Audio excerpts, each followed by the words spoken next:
Just a warning, this video does contain spoilers. So yeah, skedaddle if you don't want to experience it for yourself. Go on. Shoo.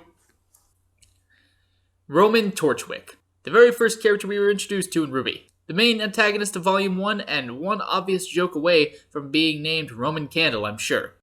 Slowly, he weaseled his way into our hearts over the course of the series. Roman went from being a clear threat to a clear lackey whenever in the presence of his boss, Cinder.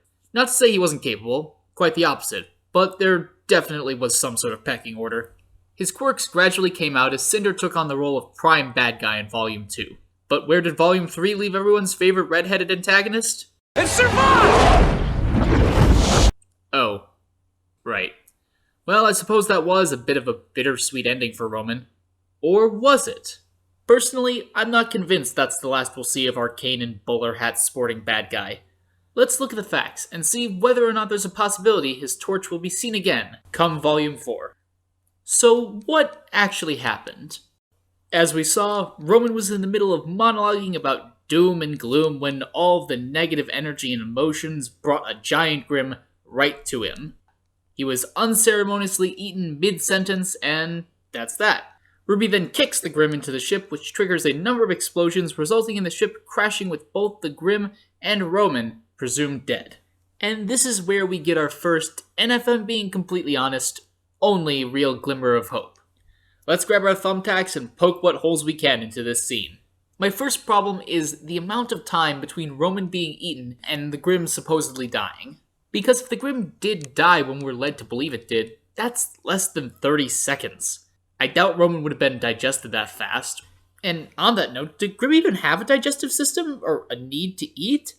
I mean, I'd wager if anything they're analogous to maybe the Titans of Attack on Titan. No real need, but they do it anyway. And supporting this idea is when we see the scene of Grim literally emerging from the dark essence that drops off the Grim Dragon towards the end of the volume. So if someone was actually eaten, I'd say it's more likely they'd die of suffocation than anything else. So in either scenario, I don't see Roman dying before that Grim evaporates.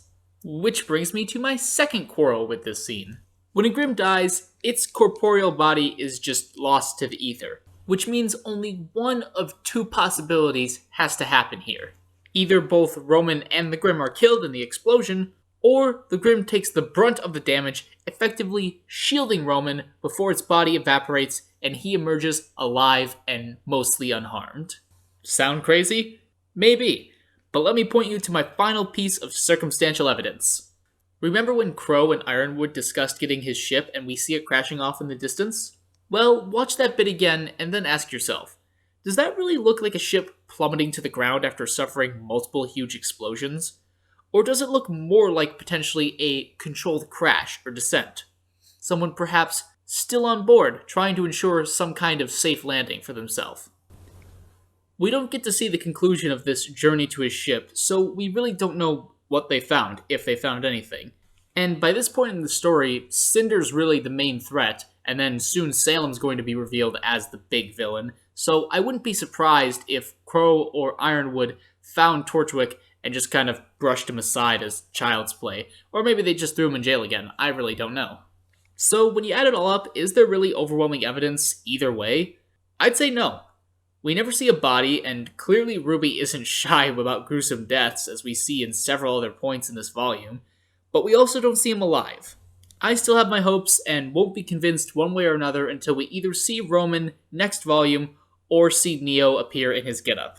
I'd honestly be fine with either. But exploring their possible relationship and what it is an entirely different topic for an entirely different video. But thank you guys so much for watching this most recent installment of RWBY Audio Inquiry. I've got tons more of these planned, and if there's anything you want specifically covered, leave it down in the comments and I will be sure to read it. Until next time, keep on listening, guys.